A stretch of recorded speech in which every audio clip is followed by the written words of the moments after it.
Bonjour à tous, bienvenue sur la chaîne. Avant de commencer la lecture, je vous préviens, là c'est que le livre audio. Si jamais ça vous intéresse, que vous avez des difficultés à comprendre, je vous mets dans la description des liens vers des mini-vidéos explicatives, scène par scène, acte par acte, et vous pouvez aller les voir. On commence. On ne badine pas avec l'amour, Alfred de Musset, 1834. Acte premier, scène première, une place devant le château. Maître Blasius, Dame Pluche, le cœur. Le cœur. Doucement bercé sur sa mule fringante, Messeur Blasius s'avance dans les bleuets fleuris, vêtus de neuf, l'écritoire au côté. Comme un poupon sur l'oreiller, il se ballotte sur son ventre rebondi et les yeux à demi fermés, il marmotte un paternoster dans son triple menton. « Salut, maître Blasius. Vous arrivez au temps de la vendange pareil à une amphore antique. » Maître Blasius. Que ceux qui veulent apprendre une nouvelle d'importance m'apportent ici premièrement un verre de vin frais. Le cœur. Voilà notre plus grande écuelle. Buvez, maître Blasius. Le vin est bon, vous parlerez après. Maître Blasius. Vous saurez, mes enfants, que le jeune père Dican, fils de notre Seigneur, vient d'atteindre sa majorité et qu'il est reçu docteur à Paris. Il revient aujourd'hui même au château, la bouche toute pleine de façons de parler si belle et si fleurie qu'on ne sait que lui répondre les trois quarts du temps. Toute sa gracieuse personne est un livre d'or. Il ne voit pas un brin d'herbe à terre qu'il ne vous dise comment cela s'appelle en latin. Et quand il fait du vent ou qu'il pleut, il vous dit tout clairement pourquoi. Vous ouvriez des yeux grands comme la porte que voilà de le voir dérouler des parchemins qu'il a coloriés d'encre de toutes couleurs de ses propres mains et sans rien en dire à personne. Enfin, c'est un diamant fin des pieds à la tête et voilà ce que je viens annoncer à monsieur le baron. Vous sentez que cela me fait quelque honneur à moi qui suis son gouverneur depuis l'âge de 4 ans. Ainsi donc, mes bons amis, apportez une chaise que je descende un peu de cette mule-ci sans me casser le cou. La bête est tant soit peu rétive et je ne serais pas fâché de boire encore une gorgée avant d'entrer. Le cœur. Buvez, maître Blasius, et reprenez vos esprits. Nous avons vu naître le petit père Dican et il n'était pas besoin, du moment qu'il arrive, de nous en dire si long. Puissions-nous retrouver l'enfant dans le cœur de l'homme. Maître Blasius. Ma foi, l'écuelle est vide. Je ne croyais pas avoir tout bu. Adieu. J'ai préparé entre-temps sur la route 2 ou 3 phrases sans prétention qui plairont à monseigneur. Je vais tirer la cloche. Il sort. Le cœur. Durement cahoté sur son âne essoufflé, Dame Pluche gravit la colline. Son écuyer transi gourdine à tour de bras le pauvre animal qui hoche la tête un chardon entre les dents. Ses longues jambes maigres trépignent de colère, tandis que de ses mains osseuses, elle égratigne son chapelet. Bonjour donc, Dame Pluche. Vous arrivez comme la fièvre avec le vent qui fait jaunir les bois. Dame Pluche. Un verre d'eau, canaille que vous êtes. Un verre d'eau et un peu de vinaigre. Le cœur. D'où venez-vous, Pluche mamie? Vos faux cheveux sont couverts de poussière, voilà un toupet de gâté et votre chaste robe est retroussée jusqu'à vos vénérables jarretières. Dame Pluche. Sachez maintenant que la belle Camille, la nièce de votre maître, arrive aujourd'hui au château. Elle a quitté le couvent sur l'ordre express de monseigneur pour venir en son temps et lieu recueillir, comme faire se doit, le bon bien qu'elle a de sa mère. Son éducation, Dieu merci, est terminée, et ceux qui la verront auront la joie de respirer une glorieuse fleur de sagesse et de dévotion. Jamais il n'y a rien eu de si pur, de si ange, de si agneau et de si colombe que cette chère Nonin. Que le Seigneur Dieu du ciel la conduise. Ainsi soit-il. Rangez-vous, canaille. Il me semble que j'ai les jambes enflées. Le cœur. Défripez-vous, honnête Pluche, et quand vous prierez Dieu, demandez de la pluie. Nos blés sont secs comme vos tibias. Dame Pluche. Vous m'avez apporté de l'eau dans une écuelle qui sent la cuisine. Donnez-moi la main pour descendre. Vous êtes des butors et des malappris. Elle sort. Le cœur. Mettons nos habits du dimanche et attendons que le baron nous fasse appeler. Ou je me trompe fort, ou quelque joyeuse bombance est dans l'air aujourd'hui. Ils sortent. Acte 1er, scène 2, le salon du baron. Entre le baron, maître Bryden et maître Blazus. Le baron. Maître Bryden, vous êtes mon ami. Je vous présente maître Blazus, gouverneur de mon fils. Mon fils a eu hier matin, à 12h08, 21 ans comptés. Il est docteur à 4 boules blanches. Maître Blazus, je vous présente maître Bryden, curé de la paroisse, c'est mon ami. Maître Blazus saluant. À 4 boules blanches, seigneur. Littérature, philosophie, droit romain, droit canon. Le baron. Allez à votre chambre, cher Blazus, mon fils ne va pas tarder à paraître. Faites un peu de toilette et revenez au coup de la cloche.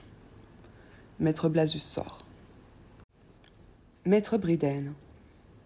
Vous dirai-je ma pensée, monseigneur? Le gouverneur de votre fils sent le vin à pleine bouche. Le baron. Cela est impossible. Maître Bryden. J'en suis sûr comme de ma vie.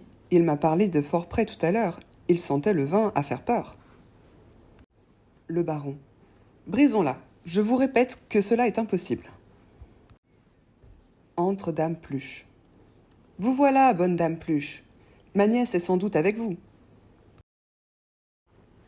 Dame Pluche.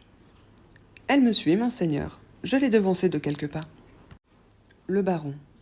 Maître Bryden, vous êtes mon ami. Je vous présente la dame Pluche, gouvernante de ma nièce. Ma nièce est depuis hier, à 7 heures de nuit, parvenue à l'âge de 18 ans. Elle sort du meilleur couvent de France.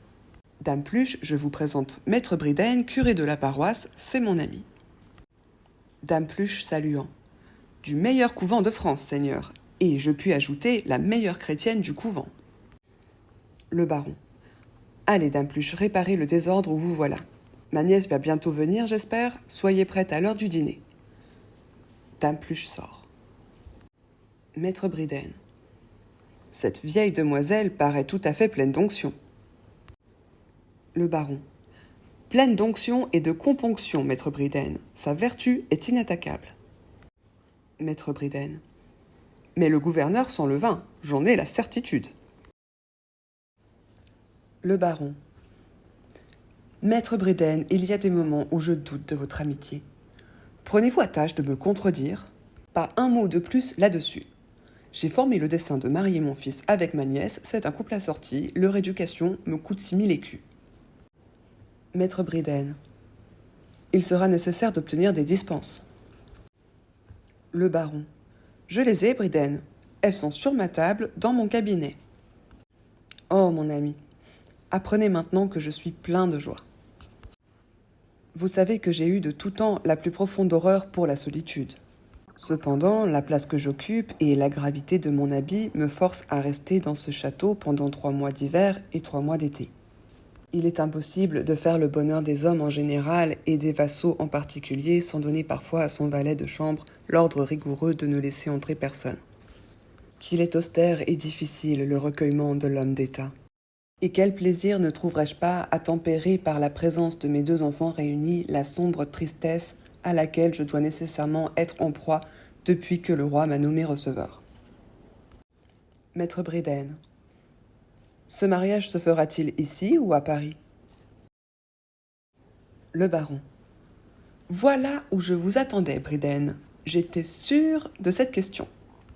Eh bien, mon ami, que diriez-vous si ces mains que voilà, oui, Bryden, vos propres mains, ne les regardez pas d'une manière aussi piteuse, étaient destinées à bénir solennellement l'heureuse confirmation de mes rêves les plus chers.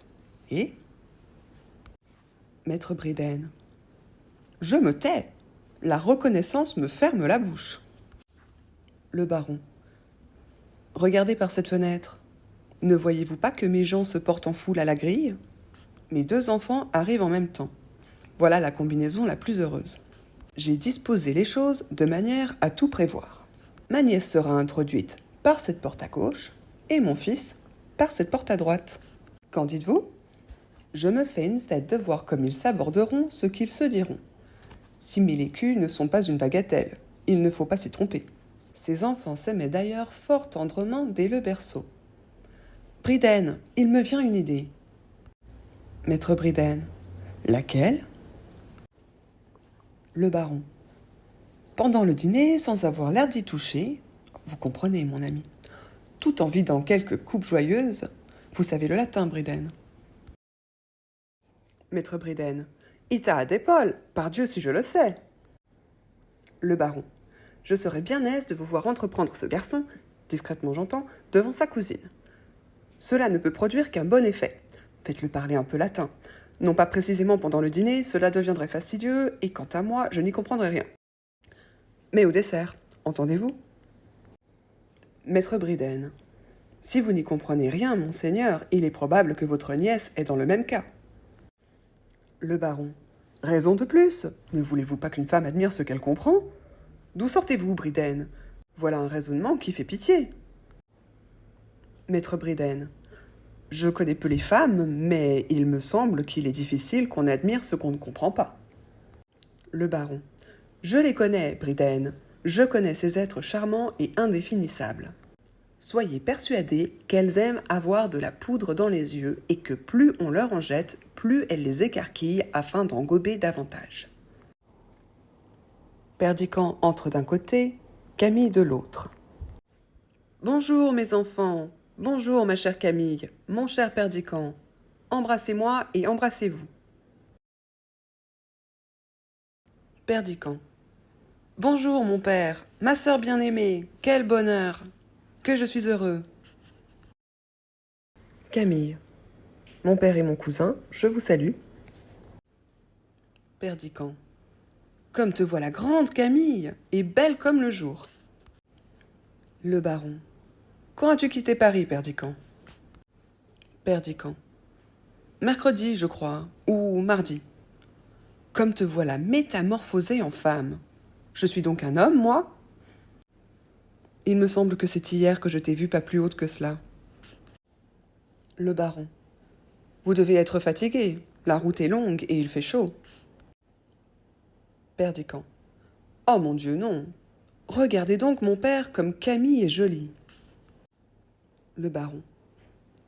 Allons, Camille, embrasse ton cousin. Camille. Excusez-moi. Le baron. Un compliment vaut un baiser. Embrasse-la, Perdican. Perdican. Si ma cousine recule quand je lui tends la main, je vous dirai à mon tour, excusez-moi, l'amour peut voler un baiser, mais non pas l'amitié. Camille. L'amitié ni l'amour ne doivent recevoir que ce qu'ils peuvent rendre. Le baron à maître Briden. Voilà un commencement de mauvais augure, et... Maître Briden au baron. Trop de pudeur est sans doute un défaut, mais le mariage lève bien des scrupules. Le baron à maître Briden. Je suis choqué, blessé, cette réponse m'a déplu. Excusez-moi, avez-vous vu qu'elle a fait mine de se signer? Venez ici que je vous parle. Cela m'est pénible au dernier point. Ce moment qui devait m'être si doux est complètement gâté. Je suis vexé, piqué. Diable, voilà qui est fort mauvais. Maître Briden. Dites-leur quelques mots, les voilà qui se tournent le dos. Le baron. Eh bien, mes enfants, à quoi pensez-vous donc? Que fais-tu là, Camille, devant cette tapisserie? Camille regardant un tableau. Voilà un beau portrait, mon oncle. N'est-ce pas une grande tante à nous? Le baron. Oui, mon enfant, c'est ta bisaïeule, ou du moins la sœur de ton bisaïeul, car la chère dame n'a jamais concouru, pour sa part, je crois autrement qu'en Pierre, à l'accroissement de la famille. C'était, ma foi, une sainte femme. Camille. Oh, oui, une sainte. C'est ma grande-tante Isabelle. Comme ce costume religieux lui va bien. Le baron. Et toi, Perdican? Que fais-tu là devant ce pot de fleurs? Perdican. Voilà une fleur charmante, mon père.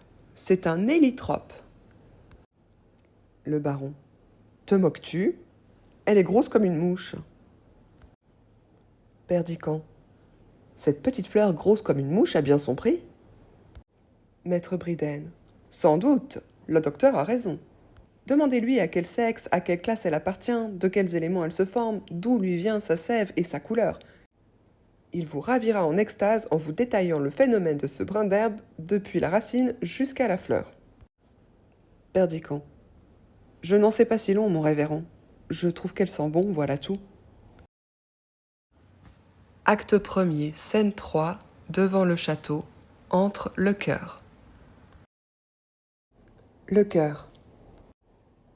Plusieurs choses me divertissent et excitent ma curiosité. Venez, mes amis, et asseyons-nous sous ce noyer. Deux formidables dîneurs sont en ce moment en présence au château, Maître Bridhen et Maître Blazus. N'avez-vous pas fait une remarque ? C'est que lorsque deux hommes à peu près pareils, également gros, également sots, ayant les mêmes vices et les mêmes passions, viennent par hasard à se rencontrer, il faut nécessairement qu'ils s'adorent ou qu'ils s'exècrent. Par la raison que les contraires s'attirent, qu'un homme grand et desséché aimera un homme petit et rond, que les blonds cherchent les bruns, et réciproquement, je prévois une lutte secrète entre le gouverneur et le curé. Tous deux sont armés d'une égale impudence. Tous deux ont pour ventre un tonneau. Non seulement ils sont gloutons, mais ils sont gourmets. Tous deux se disputeront à dîner non seulement la quantité, mais la qualité. Si le poisson est petit, comment faire ? Et dans tous les cas, une langue de carpe ne peut se partager, et une carpe ne peut avoir deux langues. Item, tous deux sont bavards. Mais à la rigueur, ils peuvent parler ensemble sans s'écouter ni l'un ni l'autre. Déjà, Maître Bridhen a voulu adresser au jeune Perdican plusieurs questions pédantes et le gouverneur a froncé le sourcil. Il lui est désagréable qu'un autre que lui semble mettre son élève à l'épreuve. Item, ils sont aussi ignorants l'un que l'autre. Item, ils sont prêtres tous deux. L'un se targuera de sa cure, l'autre se rengorgera de sa charge de gouverneur. Maître Blazus confesse le fils et Maître Bridhen le père. Déjà, je les vois accoudés sur la table, les joues enflammées, les yeux à fleur de tête, secoués, pleins de haine, leur triple menton. Ils se regardent de la tête aux pieds, ils préludent par de légères escarmouches. Bientôt, la guerre se déclare. Les cuistreries de toute espèce se croisent et s'échangent, et, pour comble de malheur, entre les deux ivrognes s'agite Dame Pluche, qui les repousse l'un et l'autre de ses coudes affilés. Maintenant que voilà le dîner fini, on ouvre la grille du château. C'est la compagnie qui sort. Retirons-nous à l'écart. Ils sortent. Entre le baron et Dame Pluche. Le baron. Vénérable Pluche, je suis peiné. Dame Pluche. Est-il possible, monseigneur ? Le baron. Oui, Pluche, cela est possible. J'avais compté depuis longtemps, j'avais même écrit et noté sur mes tablettes de poche que ce jour devait être le plus agréable de mes jours. Oui, bonne dame, le plus agréable. Vous n'ignorez pas que mon dessein était de marier mon fils avec ma nièce.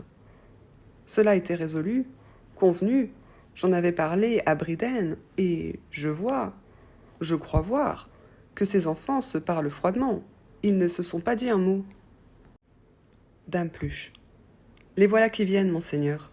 Sont-ils prévenus de vos projets ? Le baron. Je leur en ai touché quelques mots en particulier. Je crois qu'il serait bon, puisque les voilà réunis, de nous asseoir sous cet ombrage propice et de les laisser ensemble un instant. Il se retire avec Dame Pluche. Entre Camille et Perdican. Perdican. Sais-tu que cela n'a rien de beau, Camille, de m'avoir refusé un baiser ? Camille. Je suis comme cela, c'est ma manière. Perdican. Veux-tu mon bras pour faire un tour dans le village ? Camille. Non, je suis lasse. Perdican. Cela ne te ferait pas plaisir de revoir la prairie ? Te souviens-tu de nos parties sur le bateau ? Viens, nous descendrons jusqu'au moulin, je tiendrai les rames et toi le gouvernail. Camille. Je n'en ai nulle envie.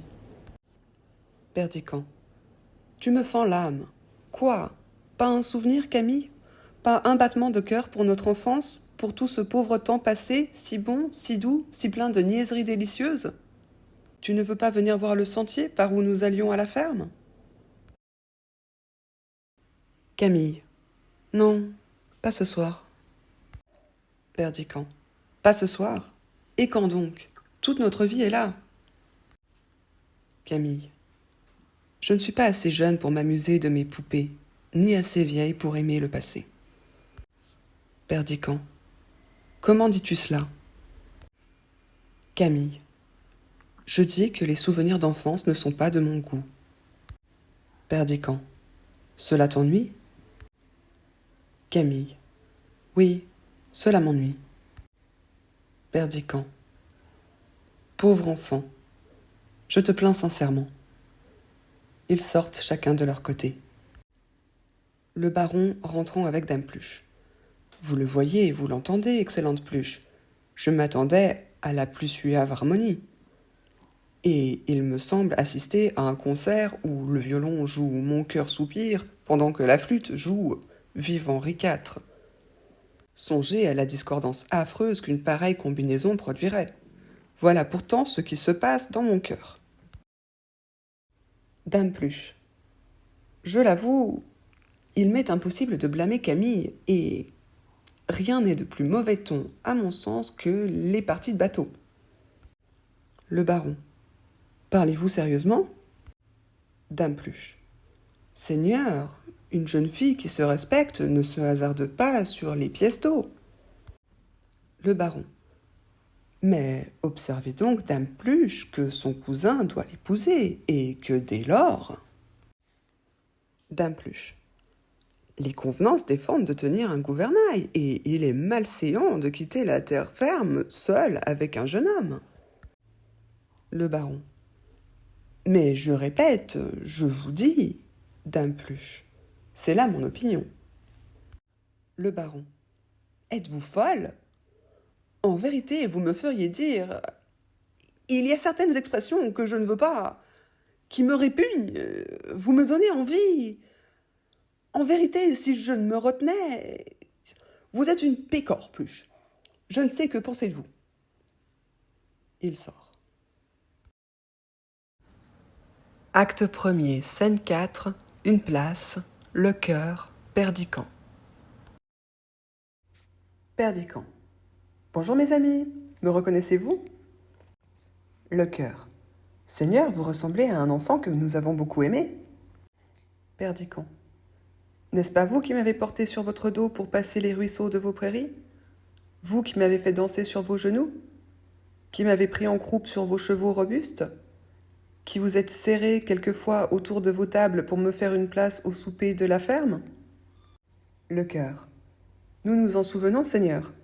Vous étiez bien le plus mauvais garnement et le meilleur garçon de la terre. Perdican. Et pourquoi donc ne m'embrassez-vous pas au lieu de me saluer comme un étranger? Le cœur. Que Dieu te bénisse, enfant de nos entrailles. Chacun de nous voudrait te prendre dans ses bras, mais nous sommes vieux, mon Seigneur, et vous êtes un homme. Perdican. Oui, il y a 10 ans que je ne vous ai vu, et en un jour tout change sous le soleil. Je me suis élevé de quelques pieds vers le ciel, et vous vous êtes courbé de quelques pouces vers le tombeau. Vos têtes ont blanchi, vos pas sont devenus plus lents, vous ne pouvez plus soulever de terre votre enfant d'autrefois. C'est donc à moi d'être votre père, à vous qui avez été les miens. Le cœur. Votre retour est un jour plus heureux que votre naissance. Il est plus doux de retrouver ce qu'on aime que d'embrasser un nouveau-né. Perdican. Voilà donc ma chère vallée. Mes noyers, mes sentiers verts, ma petite fontaine. Voilà mes jours passés encore tout pleins de vie. Voilà le monde mystérieux des rêves de mon enfance. Ô patrie, patrie, mot incompréhensible. L'homme n'est-il donc né que pour un coin de terre, pour y bâtir son nid et pour y vivre un jour? Le cœur. On nous a dit que vous êtes un savant, monseigneur. Perdican. Oui, on me l'a dit aussi. Les sciences sont une belle chose, mes enfants. Ces arbres et ces prairies enseignent à haute voix la plus belle de toutes, l'oubli de ce qu'on sait. Le cœur. Il s'est fait plus d'un changement pendant votre absence. Il y a des filles mariées et des garçons partis pour l'armée. Perdican. Vous me conterez tout cela. Je m'attends bien à du nouveau, mais en vérité, je n'en veux pas encore. Comme ce lavoir est petit. Autrefois, il me paraissait immense. J'avais emporté dans ma tête un océan et des forêts, et je retrouve une goutte d'eau et des brins d'herbe. Quelle est donc cette jeune fille qui chante à sa croisée derrière ces arbres? Le cœur. C'est Rosette, la sœur de lait de votre cousine Camille. Perdican s'avançant. Descends vite, Rosette, et viens ici. Rosette entrant. Oui, monseigneur? Perdiccand. Tu me voyais de ta fenêtre et tu ne venais pas, méchante fille. Donne-moi vite cette main-là et ces joues-là que je t'embrasse. Rosette. Oui, monseigneur. Perdiccand. Es-tu mariée, petite? On m'a dit que tu l'étais. Rosette. Oh non! Perdiccand. Pourquoi?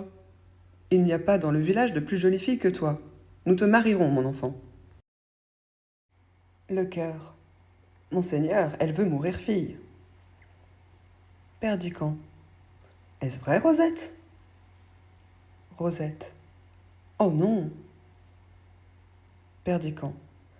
Ta sœur Camille est arrivée. L'as-tu vue? Rosette. Elle n'est pas encore venue par ici. Perdiccand. Va-t'en vite mettre ta robe neuve et viens souper au château.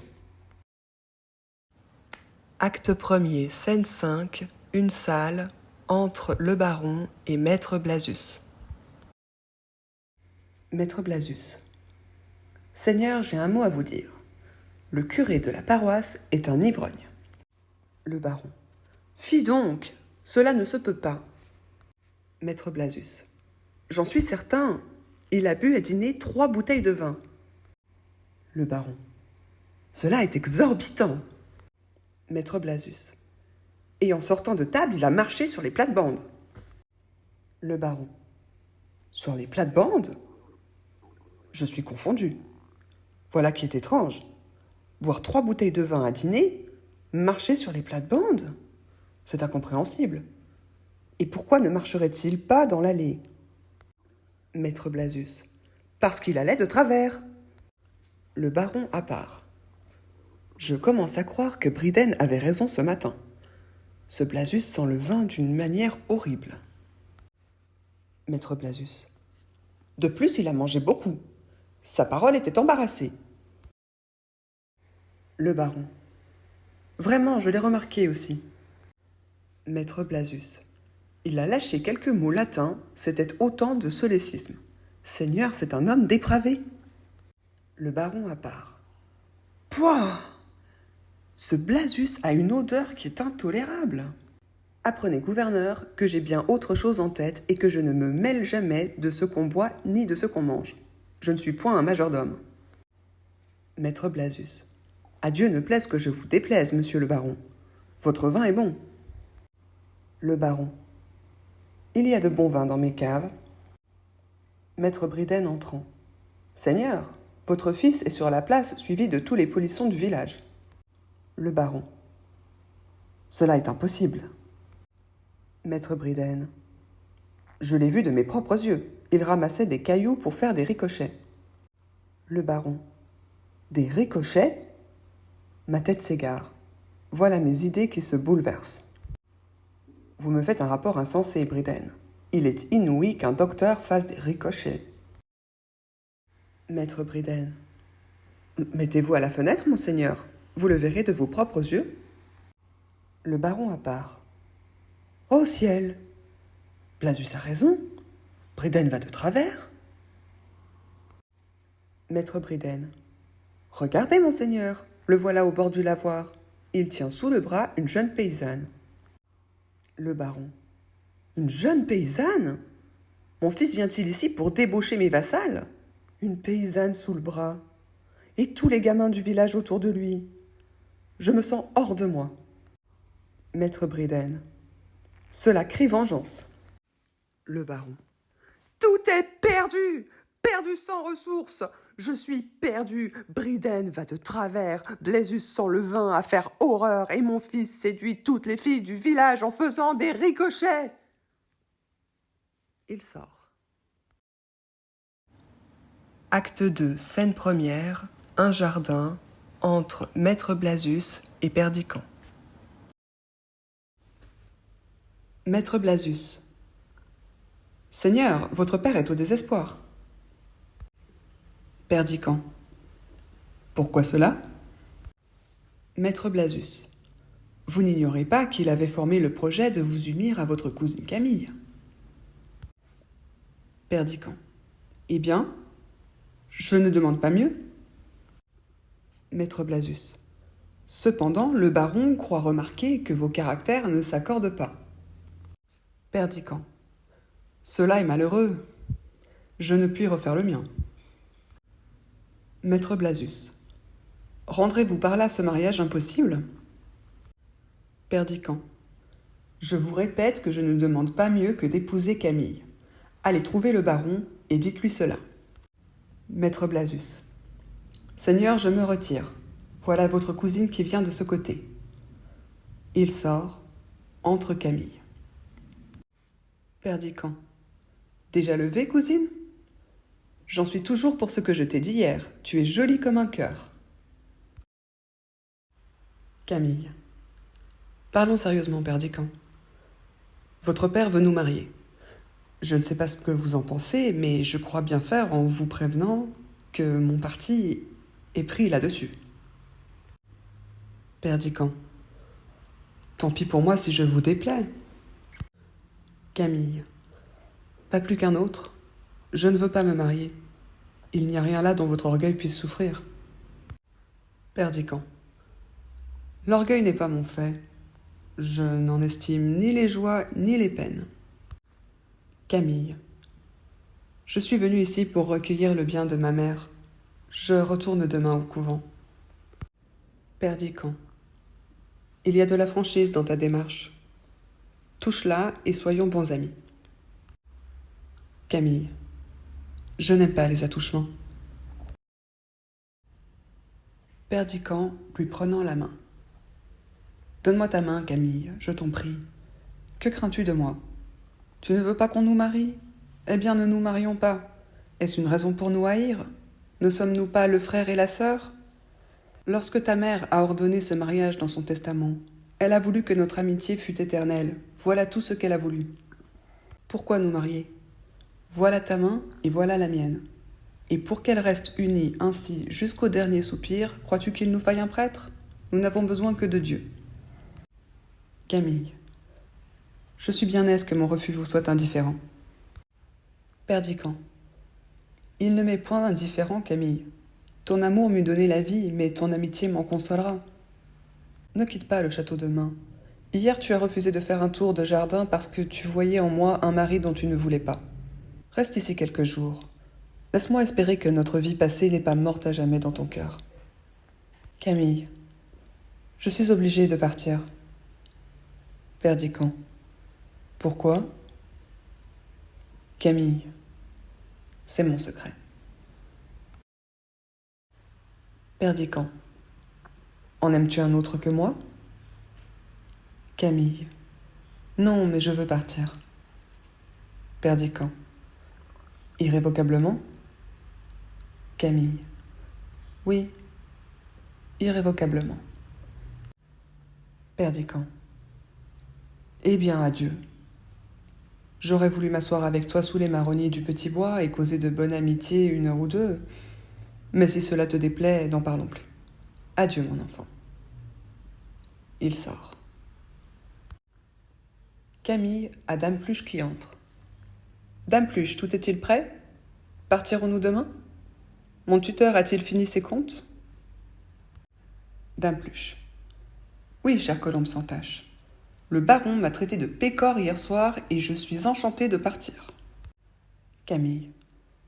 Tenez, voilà un mot d'écrit que vous porterez avant dîner de ma part à mon cousin Perdiccand. Dame Pluche. Seigneur mon Dieu, est-ce possible?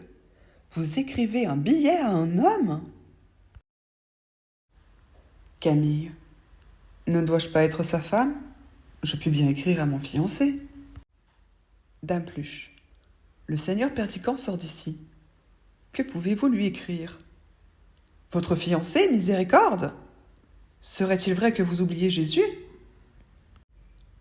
Camille. Faites ce que je vous dis et disposez tout pour notre départ. Elles sortent. Acte 2, scène 2, la salle à manger, on met le couvert. Entre Maître Bridden. Maître Bridden. Cela est certain, on lui donnera encore aujourd'hui la place d'honneur. Cette chaise que j'ai occupée si longtemps à la droite du baron sera la proie du gouverneur. Ô malheureux que je suis! Un âne batté, un ivrogne sans pudeur me relègue au bas bout de la table.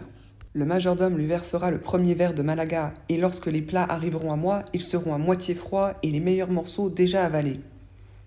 Il ne restera plus autour des perdreaux ni choux ni carottes. Ô sainte Église catholique! Qu'on lui ait donné cette place hier, cela se concevait. Il venait d'arriver. C'était la première fois depuis nombre d'années qu'il s'asseyait à cette table. Dieu, comme il dévorait! Non, rien ne restera que des os et des pattes de poulet. Je ne souffrirai pas cet affront. Adieu, vénérable fauteuil où je me suis renversé tant de fois gorgé de mets succulents. Adieu, bouteille cachetée, fumée sans pareil de venaison cuite à point. Adieu, table splendide, noble salle à manger, je ne dirai plus le bénédicité. Je retourne à ma cure. On ne me verra pas confondu parmi la foule des convives, et j'aime mieux, comme César, être le premier au village que le second dans Rome. Il sort. Acte 2, scène 3, un champ devant une petite maison, entre Rosette et Perdican. Perdican. Puisque ta mère n'y est pas, viens faire un tour de promenade. Rosette. Croyez-vous que cela me fasse du bien, tous ces baisers que vous me donnez? Perdican. Quel mal y trouves-tu? Je t'embrasserai devant ta mère. N'es-tu pas la sœur de Camille? Ne suis-je pas ton frère comme je suis le sien? Rosette. Des mots sont des mots, et des baisers sont des baisers. Je n'ai guère d'esprit, et je m'en aperçois bien sitôt que je veux dire quelque chose. Les belles dames savent leur affaire selon qu'on leur baise la main droite ou la main gauche. Leur père les embrasse sur le front, leurs frères sur la joue, leurs amoureuses sur les lèvres. Moi, tout le monde m'embrasse sur les deux joues, et cela me chagrine. Perdican. Que tu es jolie, mon enfant. Rosette. Il ne faut pas non plus vous fâcher pour cela. Comme vous paraissez triste ce matin. Votre mariage est donc manqué? Perdican. Les paysans de ton village se souviennent de m'avoir aimé. Les chiens de la basse-cour et les arbres du bois s'en souviennent aussi. Mais Camille ne s'en souvient pas. Et toi, Rosette? À quand le mariage? Rosette. Ne parlons pas de cela, voulez-vous? Parlons du temps qu'il fait, de ces fleurs que voilà, de vos chevaux et de mes bonnets. Perdican. De tout ce qui te plaira, de tout ce qui peut passer sur tes lèvres sans leur ôter ce sourire céleste que je respecte plus que ma vie. Il l'embrasse. Rosette. Vous respectez mon sourire, mais vous ne respectez guère mes lèvres, à ce qu'il me semble. Regardez donc. Voilà une goutte de pluie qui me tombe sur la main, et cependant le ciel est pur. Perdican. Pardonne-moi. Rosette. Que vous ai-je fait pour que vous pleuriez? Ils sortent. Acte 2, scène 4, au château, entre Maître Blasius et le baron. Maître Blasius. Seigneur, j'ai une chose singulière à vous dire. Tout à l'heure, j'étais par hasard dans l'office, je veux dire dans la galerie. Qu'aurais-je été faire dans l'office? J'étais donc dans la galerie. J'avais trouvé par accident une bouteille, je veux dire une carafe d'eau. Comment aurais-je trouvé une bouteille dans la galerie? J'étais donc en train de boire un coup de vin, je veux dire un verre d'eau pour passer le temps, et je regardais par la fenêtre, entre deux vases de fleurs qui me paraissaient d'un goût moderne, bien qu'ils soient imités de l'étrusque. Le baron. Quelle insupportable manière de parler vous avez adoptée, Blasius. Vos discours sont inexplicables. Maître Blasius. Écoutez-moi, Seigneur, prêtez-moi un moment d'attention. Je regardais donc par la fenêtre. Ne vous impatientez pas, au nom du ciel. Il y va de l'honneur de la famille. Le baron. De la famille. Voilà qui est incompréhensible. De l'honneur de la famille, Blasius? Savez-vous que nous sommes 37 mâles et presque autant de femmes tant à Paris qu'en province? Maître Blasius. Permettez-moi de continuer. Tandis que je buvais un coup de vin, je veux dire un verre d'eau pour rater la digestion tardive, imaginez que j'ai vu passer sous la fenêtre Dame Pluche hors d'haleine. Le baron. Pourquoi hors d'haleine, Blasius? Ceci est insolite. Maître Blasius. Et à côté d'elle, rouge de colère, votre nièce Camille. Le baron. Qui était rouge de colère? Ma nièce ou Dame Pluche? Maître Blasius. Votre nièce, monseigneur. Le baron. Ma nièce rouge de colère? Cela est inouï. Et comment savez-vous que c'était de la colère? Elle pouvait être rouge pour 1000 raisons. Elle avait sans doute poursuivi quelques papillons dans mon parterre. Maître Blasius. Je ne puis rien affirmer là-dessus. Cela se peut. Mais elle s'écriait avec force. Allez-y, trouvez-le, faites ce qu'on vous dit. Vous êtes une sotte, je le veux. Et elle frappait avec son éventail sur le coude de Dame Pluche qui faisait un soubresaut dans la lucerne à chaque exclamation. Le baron. Dans la luzerne? Et que répondait la gouvernante aux extravagances de ma nièce? Car cette conduite mérite d'être qualifiée ainsi. Maître Blasius. La gouvernante répondait « Je ne veux pas y aller, je ne l'ai pas trouvé. Il fait la cour aux filles du village, à des gardeuses de dindons. Je suis trop vieille pour commencer à porter des messages d'amour. Grâce à Dieu, j'ai vécu les mains pures jusqu'ici. » Et tout en parlant, elle froissait dans ses mains un petit papier plié en 4. Le baron. Je n'y comprends rien, mes idées s'embrouillent tout à fait. Quelle raison pouvait avoir Dame Pluche pour froisser un papier plié en 4 en faisant des soubresauts dans la lucerne? Je ne puis ajouter foi à de pareilles monstruosités. Maître Blasius. Ne comprenez-vous pas clairement, Seigneur, ce que cela signifiait? Le baron. Non, en vérité non, mon ami, je ne comprends absolument rien. Tout cela me paraît une conduite désordonnée, il est vrai, mais sans motif comme sans excuse. Maître Blasius. Cela veut dire que votre nièce a une correspondance secrète. Le baron. Que dites-vous? Songez-vous de qui vous parlez? Pesez vos paroles, monsieur l'abbé. Maître Blasius. Je les pèserai dans la balance céleste qui doit peser mon âme au jugement dernier que je n'y trouverai pas un mot qui sente la fausse monnaie. Votre nièce a une correspondance secrète. Le baron. Mais songez donc, mon ami, que cela est impossible. Maître Blasius. Pourquoi aurait-elle chargé sa gouvernante d'une lettre? Pourquoi aurait-elle crié « Trouvez-le » tandis que l'autre boudait et rechignait? Le baron. Et à qui était adressée cette lettre? Maître Blasius. Voilà précisément le hic, monseigneur. Hic jaquette le pouce. À qui était adressée cette lettre? À un homme qui fait la cour à une gardeuse de dindons. Or, un homme qui recherche en public une gardeuse de dindons peut être soupçonné violemment d'être né pour les garder lui-même. Cependant, il est impossible que votre nièce, avec l'éducation qu'elle a reçue, soit éprise d'un tel homme. Voilà ce que je dis, et ce qui fait que je n'y comprends rien non plus que vous, révérence parler. Le baron. Ô ciel! Ma nièce m'a déclaré ce matin même qu'elle refusait son cousin Perdicant. Aimerait-elle un gardeur de dindons? Passons dans mon cabinet. J'ai éprouvé depuis hier des secousses si violentes que je ne puis rassembler mes idées. Ils sortent. Acte 2, scène 5. Une fontaine dans un bois. Entre Perdicant lisant un billet. Perdicant. Trouvez-vous à midi à la petite fontaine. Que veut dire cela?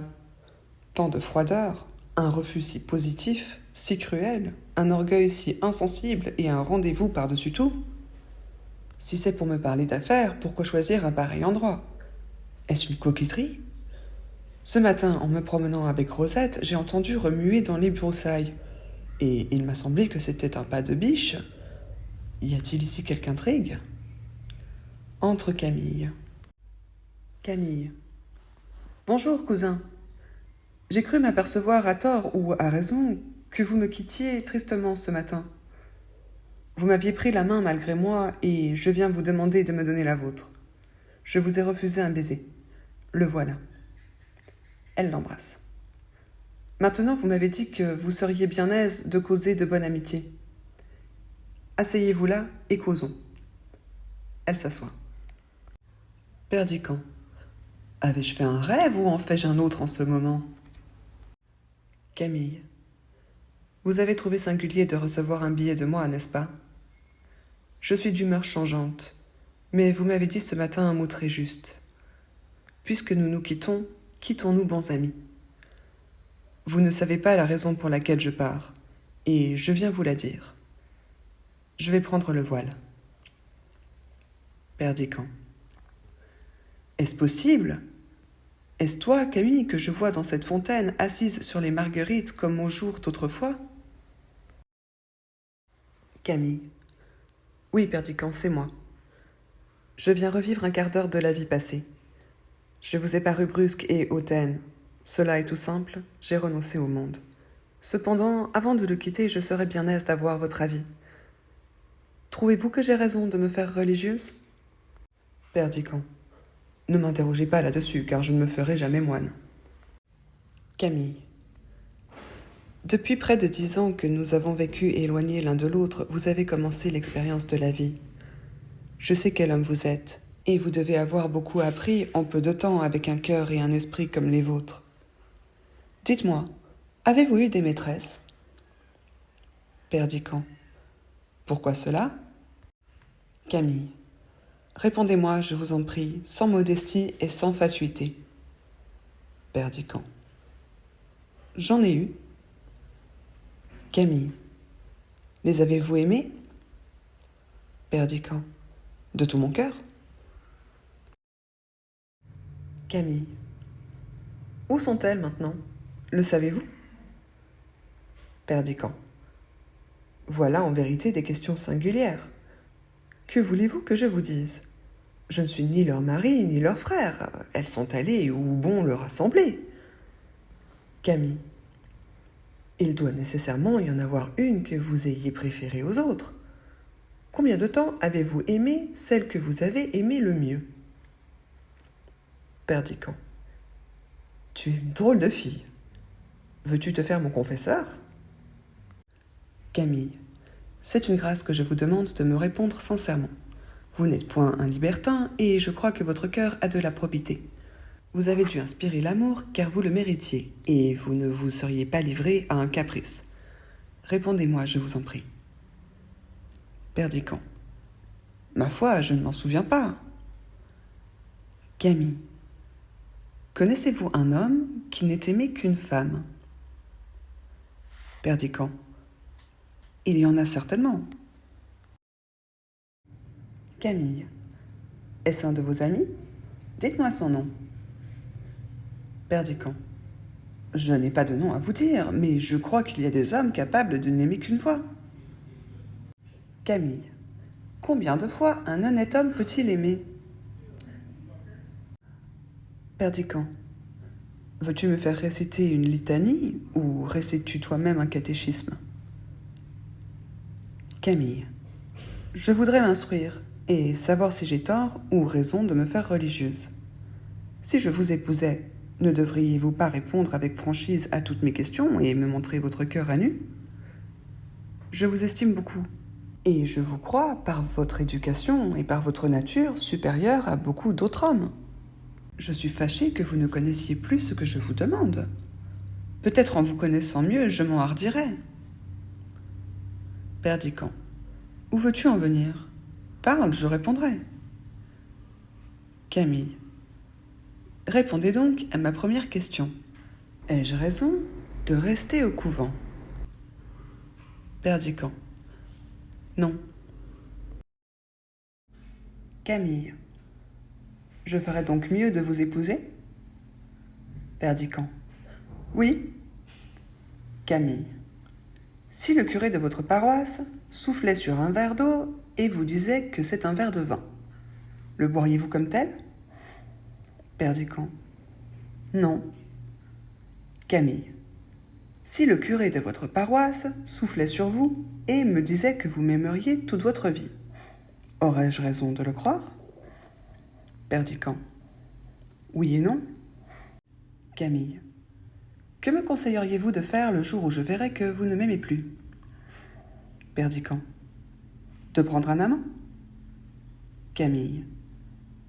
Que ferai-je ensuite le jour où mon amant ne m'aimera plus? Perdican. Tu en prendras un autre? Camille.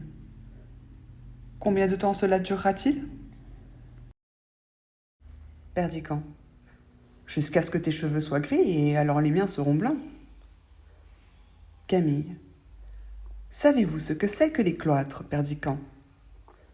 Vous êtes-vous jamais assis un jour entier sur le banc d'un monastère de femmes? Perdican. Oui, je m'y suis assis. Camille. J'ai pour amie une sœur qui n'a que 30 ans et qui a eu 500 000 livres de revenus à l'âge de 15 ans.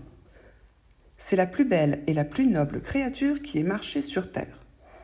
Elle était pairesse du Parlement et avait pour mari un des hommes les plus distingués de France.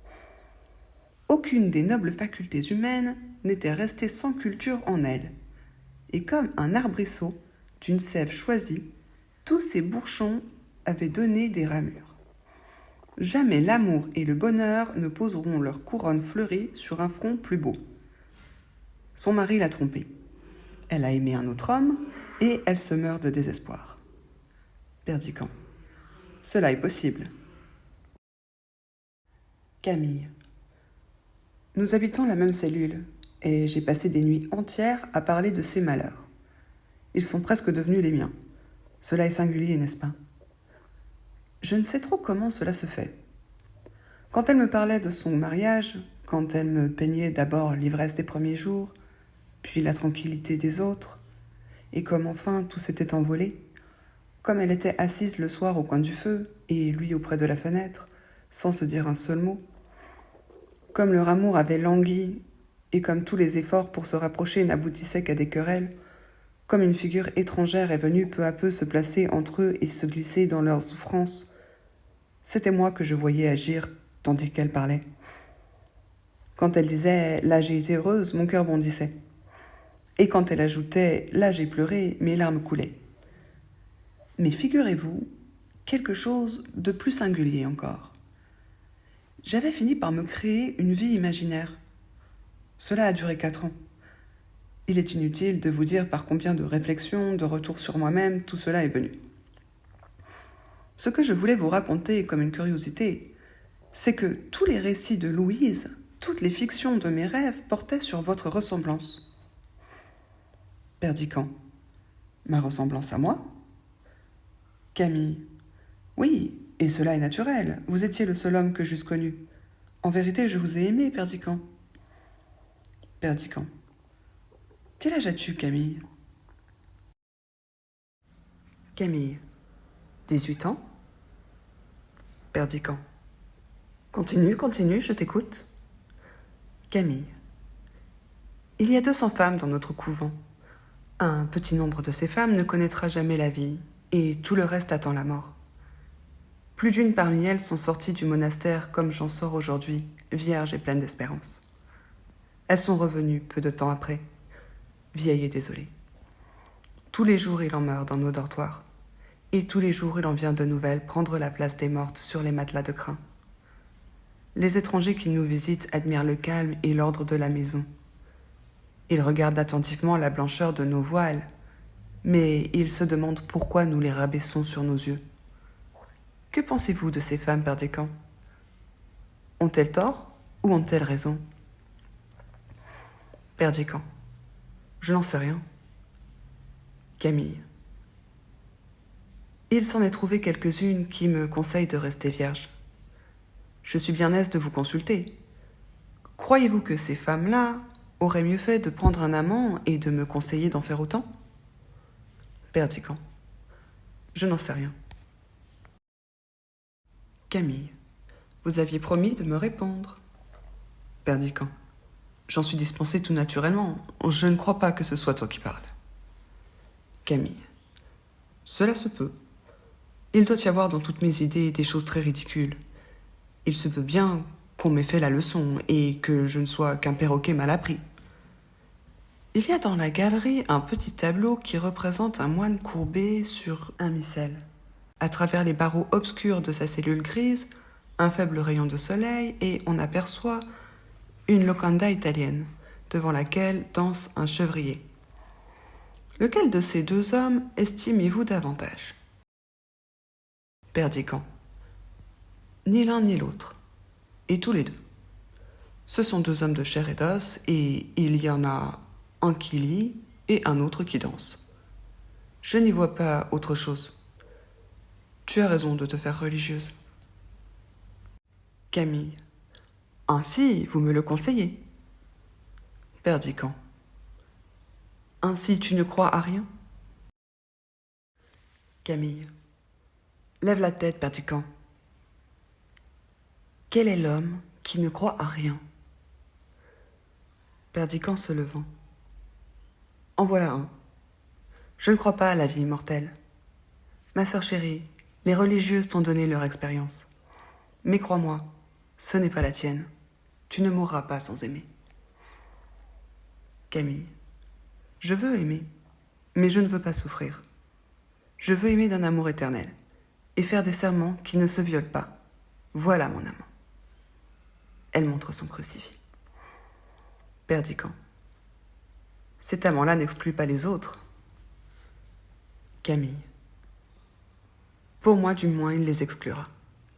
Ne souriez pas, Perdican. Il y a 10 ans que je ne vous ai vu, et je pars demain. Dans 10 autres années, si nous nous revoyons, nous en reparlerons. J'ai voulu ne pas rester dans votre souvenir comme une froide statue, car l'insensibilité mène au point où j'en suis. Écoutez-moi, retournez à la vie, et tant que vous serez heureux, tant que vous aimerez comme on peut aimer sur la terre, oubliez votre sœur Camille. Mais s'il vous arrive jamais d'être oublié, ou d'oublier vous-même, si l'ange de l'espérance vous abandonne, lorsque vous serez seul avec le vide dans le cœur, pensez à moi qui prierai pour vous. Perdican. Tu es une orgueilleuse. Prends garde à toi. Camille. Pourquoi? Perdican. Tu as 18 ans et tu ne crois pas en l'amour. Camille. Y croyez-vous, vous qui parlez? Vous voilà courbé près de moi avec des genoux qui se sont usés sur les tapis de vos maîtresses et vous n'en savez plus le nom. Vous avez pleuré des larmes de joie et des larmes de désespoir, mais vous saviez que l'eau des sources est plus constante que vos larmes et qu'elle serait toujours là pour laver vos paupières gonflées. Vous faites votre métier de jeune homme et vous souriez quand on vous parle de femme désolée. Vous ne croyez pas qu'on puisse mourir d'amour, vous qui vivez et qui avez aimé. Qu'est-ce donc que le monde? Il me semble que vous devez cordialement mépriser les femmes qui vous prennent telles que vous êtes et qui chassent leur dernier amant pour vous attirer dans leurs bras avec les baisers d'une autre sur les lèvres. Je vous demandais tout à l'heure si vous aviez aimé. Vous m'avez répondu comme un voyageur à qui l'on demanderait s'il a été en Italie ou en Allemagne et qui dirait « Oui, j'y ai été », puis qui penserait à aller en Suisse ou dans le premier pays venu. Est-ce donc une monnaie que votre amour pour qu'il puisse passer ainsi de main en main jusqu'à la mort? Non, ce n'est pas même une monnaie, car la plus mince pièce d'or vaut mieux que vous, et dans quelques mains qu'elle passe, elle garde son effigie. Perdican. Que tu es belle, Camille, lorsque tes yeux s'animent. Camille. Oui, je suis belle, je le sais. Les complimenteurs ne m'apprendront rien. La froide nonne qui coupera mes cheveux pâlira peut-être de sa mutilation, mais ils ne se changeront pas en bagues et en chaînes pour courir les boudoirs. Il n'en manquera pas un seul sur ma tête lorsque le fer y passera. Je ne veux qu'un coup de ciseau, et quand le prêtre qui me bénira me mettra au doigt l'anneau d'or de mon époux céleste, la mèche de cheveux que je lui donnerai pourra lui servir de manteau. Perdican. Tu es en colère en vérité. Camille. J'ai eu tort de parler. J'ai ma vie entière sur les lèvres. Oh, Perdican, ne raillez pas. Tout cela est triste à mourir. Perdican. Pauvre enfant, je te laisse dire, et j'ai bien envie de te répondre un mot. Tu me parles d'une religieuse qui me paraît avoir eu sur toi une influence funeste. Tu dis qu'elle a été trompée, qu'elle a trompé elle-même, et qu'elle est désespérée. Es-tu sûr que si son mari ou son amant revenait lui tendre la main à travers la grille du parloir, elle ne lui tendrait pas la sienne? Camille. Qu'est-ce que vous dites? J'ai mal entendu. Perdican. Es-tu sûr que si son mari ou son amant revenait lui dire de souffrir encore, elle répondrait non? Camille. Je le crois. Perdican. Il y a 200 femmes dans ton monastère, et la plupart ont au fond du cœur des blessures profondes. Elles te les ont fait toucher, et elles ont coloré ta pensée virginale des gouttes de leur sang. Elles ont vécu, n'est-ce pas? Et elles t'ont montré avec horreur la route de leur vie, Tu t'es signé devant leurs cicatrices comme devant les plaies de Jésus. Elles t'ont fait une place dans leur procession lugubre, et tu te serres contre ces corps décharnés avec une crainte religieuse lorsque tu vois passer un homme. Es-tu sûr que si l'homme qui passe était celui qui les a trompés, celui pour qui elles pleurent et elles souffrent, celui qu'elles maudissent en priant Dieu, es-tu sûr qu'en le voyant, elles ne briseraient pas leurs chaînes pour courir à leur malheur passé et pour presser leur poitrine sanglante sur le poignard qui les a meurtris? Oh mon enfant, sais-tu les rêves de ces femmes qui te disent de ne pas rêver? Sais-tu quel nom elles murmurent quand les sanglots qui sortent de leurs lèvres font trembler l'hostie qu'on leur présente? Elles qui s'assoient près de toi avec leur tête branlante pour verser dans ton oreille leur vieille flétrie, elles qui sonnent dans les ruines de ta jeunesse les tocsins de leur désespoir et font sentir à ton sang vermeil la fraîcheur de leur tombe. Sais-tu qui elles sont? Camille, vous me faites peur. La colère vous prend aussi. Perdican. Sais-tu ce que c'est que des nonnes malheureuses filles? Elles qui te représentent l'amour des hommes comme un mensonge, savent-elles qu'il y a pis encore le mensonge de l'amour divin? Savent-elles que c'est un crime qu'elles font de venir chuchoter à une vierge des paroles de femme? Ah, comme elles t'ont fait la leçon! Comme j'avais prévu tout cela quand tu t'es arrêté devant le portrait de notre vieille tante. Tu voulais partir sans me serrer la main. Tu ne voulais revoir ni ce bois, ni cette pauvre fontaine qui nous regarde tout en larmes. Tu reniais les jours de ton enfance, et le masque de plâtre que les nonnes t'ont placé sur les joues me refusait un baiser de frère. Mais ton cœur a battu. Il a oublié sa leçon, lui qui ne sait pas lire. Et tu es revenu t'asseoir sur l'herbe où nous voilà. Eh bien, Camille, ces femmes ont bien parlé. Elles t'ont mise devant le vrai chemin. Il pourra m'en coûter le bonheur de ma vie, mais dis-leur cela de ma part. Le ciel n'est pas pour elles. Camille, ni pour moi, n'est-ce pas? Perdican. Adieu, Camille. Retourne à ton couvent. Et lorsqu'on te fera de ces récits hideux qui t'ont empoisonné, réponds ce que je vais te dire. Tous les hommes sont menteurs, inconstants, faux, bavards, hypocrites, orgueilleux ou lâches, méprisables et sensuels. Toutes les femmes sont perfides, artificieuses, vaniteuses, curieuses et dépravées.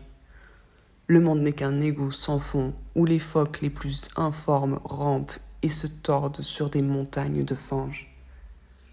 Mais il y a au monde une chose sainte et sublime. C'est l'union de ces deux êtres si imparfaits et si affreux. On est souvent trompé en amour, souvent blessé et souvent malheureux. Mais on aime. Et quand on est sur le bord de sa tombe, on se retourne pour regarder en arrière et on se dit « J'ai souffert souvent, je me suis trompé quelquefois, mais j'ai aimé. C'est moi qui ai vécu, et non pas un être factice créé par mon orgueil et mon ennui. » Il sort. Acte 3, scène première, devant le château, entre le baron et maître Blasius. Le baron. Indépendamment de votre ivrognerie, vous êtes un bélitre, maître Blasius. Mes valets vous voient entrer furtivement dans l'office et quand vous êtes convaincu d'avoir volé mes bouteilles de la manière la plus pitoyable, vous croyez vous justifier en accusant ma nièce d'une correspondance secrète. Maître Blasius. Mais, monseigneur, veuillez vous rappeler. Le baron. Sortez, monsieur l'abbé, et ne reparaissez jamais devant moi. Il est déraisonnable d'agir comme vous le faites, et ma gravité m'oblige à ne vous pardonner de ma vie. Il sort. Maître Blasius le suit. Entre Perdican. Perdican. Je voudrais bien savoir si je suis amoureux. D'un côté, cette manière d'interroger est tant soit peu cavalière pour une fille de 18 ans. D'un autre, les idées que ces nonnes lui ont fourrées dans la tête auront de la peine à se corriger. De plus, elle doit partir aujourd'hui. Diable, je l'aime, cela est sûr. Après tout, qui sait? Peut-être elle répétait une leçon. Et d'ailleurs, il est clair qu'elle ne se soucie pas de moi. D'une autre part, elle a beau être jolie, cela n'empêche qu'elle n'ait des manières beaucoup trop décidées et un ton trop brusque. Je n'ai qu'à n'y plus penser. Il est clair que je ne l'aime pas. Cela est certain qu'elle est jolie, mais pourquoi cette conversation d'hier ne veut-elle pas me sortir de la tête? En vérité, j'ai passé la nuit à radoter. Où vais-je donc? Ah, je vais au village. Il sort. Acte 3, scène 2, un chemin, entre Maître Bridhen. Maître Bridhen. Que font-ils maintenant? Hélas, voilà midi. Ils sont à table. Que mangent-ils? Que ne mangent-ils pas? J'ai vu la cuisinière traverser le village avec un énorme dindon. L'aide porter les truffes avec un panier de raisins. Entre Maître Blazus. Maître Blazus. Oh, disgrâce imprévue! Me voilà chassé du château, par conséquent de la salle à manger. Je ne boirai plus le vin de l'office. Maître Bridhen. Je ne verrai plus fumer les plats. Je ne chaufferai plus au feu de la noble cheminée mon ventre copieux. Maître Blazus. Pourquoi une fatale curiosité m'a-t-elle poussé à écouter le dialogue de Dame Pluche et de la nièce?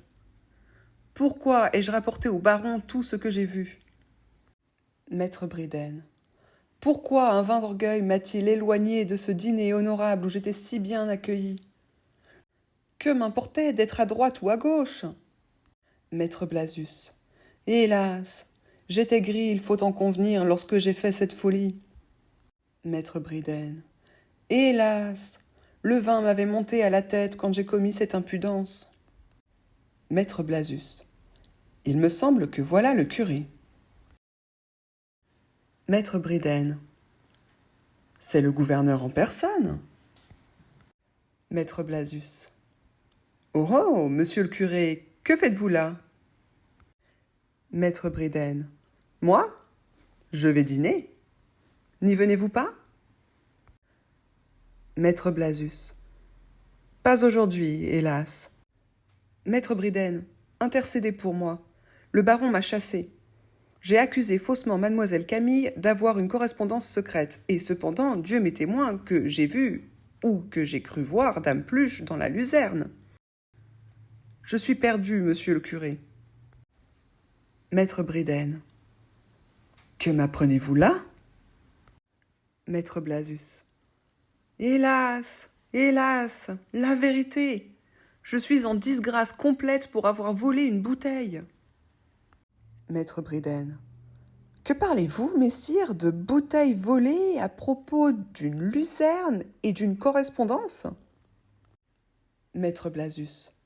Je vous supplie de plaider ma cause. Je suis honnête, seigneur Bridhen. Oh, digne seigneur Bridhen, je suis votre serviteur. Maître Bridhen à part. Ô fortune! Est-ce un rêve? Je serai donc assis sur toi, ô chaise bienheureuse. Maître Blazus. Je vous serai reconnaissant d'écouter mon histoire et de vouloir bien m'excuser, brave seigneur, cher curé. Maître Bridhen. Cela m'est impossible. Il est midi sonné et je m'en vais dîner. Si le baron se plaint de vous, c'est votre affaire. Je n'intercède point pour un ivrogne. À part. Vite, volons à la grille, et toi, mon ventre, arrondis-toi. Il sort en courant. Maître Blazus seul. Misérable Pluche, c'est toi qui payeras pour tous. Oui, c'est toi qui es la cause de ma ruine. Femme déhontée, ville entremetteuse, c'est à toi que je dois cette disgrâce. Ô sainte université de Paris, on me traite d'ivrogne. Je suis perdu si je ne saisis une lettre et si je ne prouve au baron que sa nièce a une correspondance. Je l'ai vu ce matin écrire à son bureau. Patience, voici du nouveau. Passe Dame Pluche portant une lettre. Pluche, donnez-moi cette lettre. Dame Pluche. Que signifie cela? C'est une lettre de ma maîtresse que je vais mettre à la poste au village. Maître Blazus. Donnez-la-moi ou vous êtes morte. Dame Pluche. Moi, morte? Morte? Marie, Jésus, Vierge et martyre. Maître Blazus. Oui, morte, Pluche. Donnez-moi ce papier. Ils se battent. Entre Perdicant. Perdicant. Qu'y a-t-il? Que faites-vous, Blazus? Pourquoi violenter cette femme? Dame Pluche. Rendez-moi la lettre! Il me l'a prise, Seigneur! Justice! Maître Blazus. C'est une entremetteuse, Seigneur. Cette lettre est un billet doux. Dame Pluche. C'est une lettre de Camille, Seigneur, de votre fiancé. Maître Blazus. C'est un billet doux à un gardeur de dindons. Dame Pluche. Tu en as menti, abbé. Apprends cela de moi. Perdicant. Donnez-moi cette lettre, je ne comprends rien à votre dispute, mais en qualité de fiancé de Camille, je m'arroge le droit de la lire. Il lit. À la sœur Louise, au couvent de... À part. Quelle maudite curiosité me saisit malgré moi. Mon cœur bat avec force et je ne sais ce que j'éprouve. Retirez-vous, Dame Pluche. Vous êtes une digne femme, et Maître Blazus est un sot. Allez dîner. Je me charge de remettre cette lettre à la poste. Sortent Maître Blazus et Dame Pluche. Perdicant seul. Que ce soit un crime d'ouvrir une lettre, je le sais trop bien pour le faire.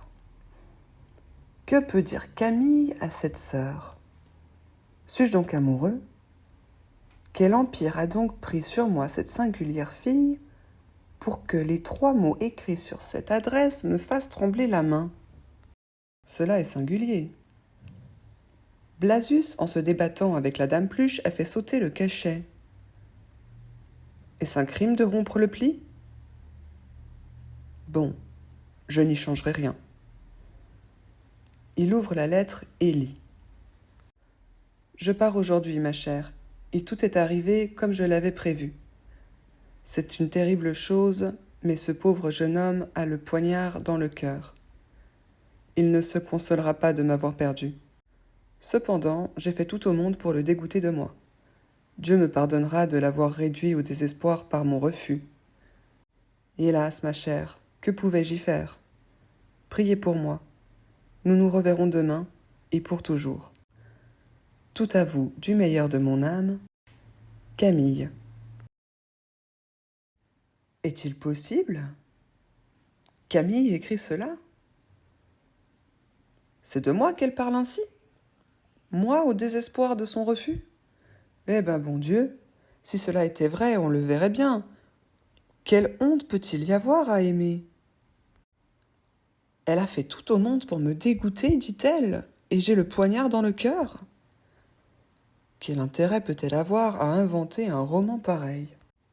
Cette pensée que j'avais cette nuit était-elle donc vraie? Oh, femme! Cette pauvre Camille a peut-être une grande pitié. C'est de bon cœur qu'elle se donne à Dieu, mais elle a résolu et décrété qu'elle me laisserait au désespoir. Cela était convenu entre les bonnes amies avant de partir du couvent.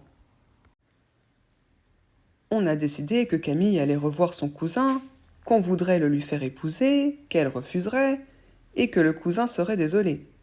Cela est si intéressant. Une jeune fille qui fait à Dieu le sacrifice du bonheur d'un cousin. Non, non, Camille. Je ne t'aime pas. Je ne suis pas au désespoir. Je n'ai pas le poignard dans le cœur. Et je te le prouverai. Oui, tu sauras que j'en aime une autre avant de partir d'ici. Holà, brave homme! Entre un paysan. Allez au château. Dites à la cuisine qu'on envoie un valet porter à mademoiselle Camille le billet que voici. Il écrit. Le paysan. Oui, monseigneur. Il sort. Perdicant. Maintenant, à l'autre. Ah, je suis au désespoir. Holà, Rosette! Rosette! Il frappe à une porte. Rosette ouvrant. C'est vous, monseigneur? Entrez, ma mère y est. Perdicant. Mets ton plus beau bonnet, Rosette, et viens avec moi. Rosette. Où donc? Perdicant. Je te le dirai. Demande la permission à ta mère, mais dépêche-toi. Rosette.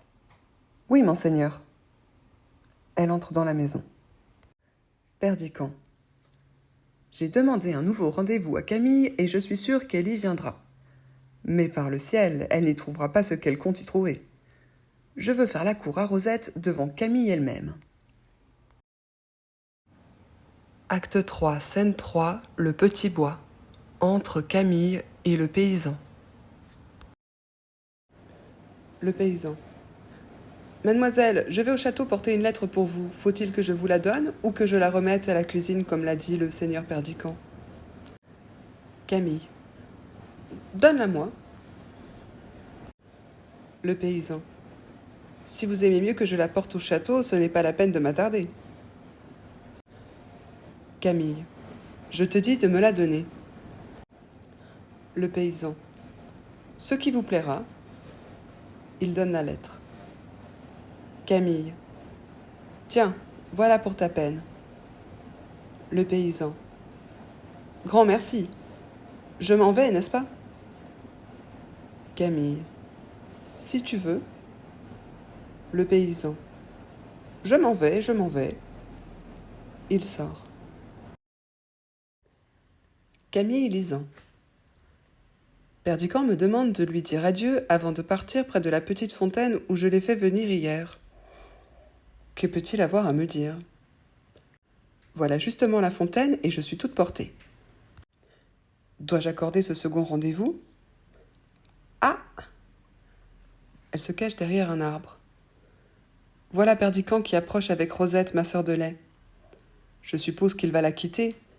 Je suis bien aise de ne pas avoir l'air d'arriver la première. Entre Perdican et Rosette qui s'assoit. Camille cachée à part. Que veut dire cela? Il l'a fait asseoir près de lui? Me demande-t-il un rendez-vous pour y venir causer avec une autre? Je suis curieuse de savoir ce qu'il lui dit. Perdican à haute voix de manière que Camille l'entende. Je t'aime, Rosette. Toi seule au monde, tu n'as rien oublié de nos beaux jours passés. Toi seule, tu te souviens de la vie qui n'est plus. Prends ta part de ma vie nouvelle. Donne-moi ton cœur, cher enfant. Voilà le gage de notre amour. Il lui pose sa chaîne sur le cou. Rosette. Vous me donnez votre chaîne d'or? Perdican. Regarde à présent cette bague. Lève-toi et approchons-nous de cette fontaine. Nous vois-tu tous les deux dans la source appuyés l'un sur l'autre? Vois-tu tes beaux yeux près des miens, ta main dans la mienne? Regarde tout cela s'effacer. Il jette sa bague dans l'eau. Regarde comme notre image a disparu. La voilà qui revient peu à peu. L'eau, qui s'était troublée, reprend son équilibre. Elle tremble encore, de grands cercles noirs courent sur sa surface. Patience, nous réapparaissons. Déjà, je distingue de nouveau tes bras enlacés dans les miens. Encore 1 minute, et il n'y aura plus une ride sur ton joli visage. Regarde. C'était une bague que m'avait donnée Camille. Camille à part. Il a jeté ma bague dans l'eau? Perdican. Sais-tu ce que c'est que l'amour, Rosette? Écoute, le vent se tait. La pluie du matin roule en perles sur les feuilles séchées que le soleil ranime. Par la lumière du ciel, par le soleil que voilà, je t'aime. Tu veux bien de moi, n'est-ce pas? On n'a pas flétri ta jeunesse. On n'a pas infiltré dans ton sang vermeil les restes d'un sang affadi. Tu ne veux pas te faire religieuse. Te voilà jeune et belle dans les bras d'un jeune homme. Oh, Rosette, Rosette, sais-tu ce que c'est que l'amour? Rosette. Hélas, monsieur le docteur, je vous aimerais comme je pourrais. Perdican. Oui, comme tu pourras. Et tu m'aimeras mieux, tout docteur que je suis et toute paysanne que tu es, que ces pâles statues fabriquées par les nonnes qui ont la tête à la place du cœur et qui sortent des cloîtres pour venir répandre dans la vie l'atmosphère humide de leurs cellules. Tu ne sais rien. Tu ne liras pas dans un livre la prière que ta mère t'apprend comme elle l'a apprise de sa mère. Tu ne comprends même pas le sens des paroles que tu répètes quand tu t'agenouilles au pied de ton lit. Mais tu comprends bien que tu pries, et c'est tout ce qu'il faut à Dieu. Rosette. Comme vous me parlez, monseigneur? Perdican. Tu ne sais pas lire. Mais tu sais ce que disent ces bois et ces prairies, ces tièdes rivières, ces beaux champs couverts de moissons, toute cette nature splendide de jeunesse. Tu reconnais tous ces milliers de frères et moi pour l'un d'entre eux. Lève-toi, tu seras ma femme, et nous prendrons racine ensemble dans la sève du monde tout-puissant. Il sort avec Rosette. Acte 3, scène 4, entre le cœur. Le cœur. Il se passe assurément quelque chose d'étrange au château. Camille a refusé d'épouser Perdican. Elle doit retourner aujourd'hui au couvent dont elle est venue. Mais je crois que le seigneur, son cousin, s'est consolé avec Rosette. Hélas, la pauvre fille ne sait pas à quel danger elle court en écoutant les discours d'un jeune égal en seigneur. Dame Pluche entrant. Vite, vite, qu'on selle mon âne. Le cœur. Passerez-vous comme un songe léger, ô vénérable dame? Allez-vous si promptement enfourcher de rechef cette pauvre bête qui est si triste de vous porter? Dame Pluche. Dieu merci, chère canaille, je ne mourrai pas ici. Le cœur. Mourez au loin, Pluche, mamie, mourez inconnu dans un caniveau malsain. Nous ferons des vœux pour votre respectable résurrection. Dame Pluche. Voici ma maîtresse qui s'avance. À Camille qui entre. Chère Camille, tout est prêt pour notre départ. Le baron a rendu ses comptes et mon âne est batté. Camille. Allez au diable, vous et votre âne, je ne partirai pas aujourd'hui. Elle sort. Le cœur. Que veut dire ceci? Dame Pluche est pâle de terreur, ses faux cheveux tentent de se hérisser, sa poitrine siffle avec force et ses doigts s'allongent en se crispant. Dame Pluche. Seigneur Jésus, Camille a juré. Elle sort. Acte 3, scène 5, entre le baron et Maître Briden. Maître Briden. Seigneur, il faut que je vous parle en particulier. Votre fils fait la cour à une fille du village. Le baron.